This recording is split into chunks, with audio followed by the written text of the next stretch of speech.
উপরে যে স্ক্রিনশটটি দেখতে পারতেছেন, your withdraw are temporally suspend because you submit task internal timer must be 0 to withdraw.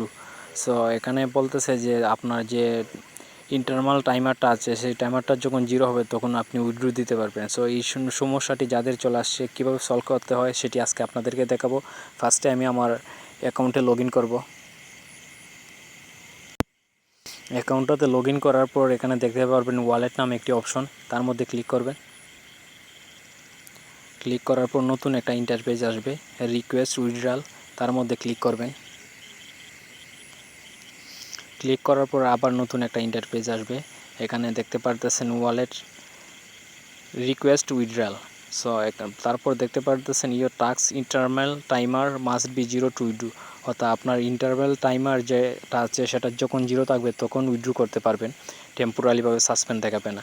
তারপর দেখতে পারতেছেন new user must be complete A minimum amount of task to achieve A 0 task internal, অর্থাৎ আপনার যখন মিনিমাম $5 হবে তখন আপনি withdraw দিতে পারবেন এবং যে ইন্টারনাল টাইমার যেটা আছে সেটা 0 থাকতে হবে, তাহলেই আপনার টেম্পোরারি সাসপেন্ড সমস্যাটি দেখাবে না।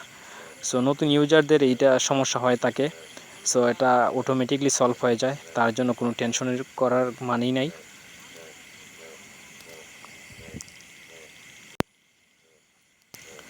সো আজকের ভিডিওটা ভালো লেগে থাকলে লাইক করবেন, কমেন্ট করবেন আর আমার চ্যানেলটি সাবস্ক্রাইব করে আমার পাশে থাকবেন। ধন্যবাদ সবাইকে।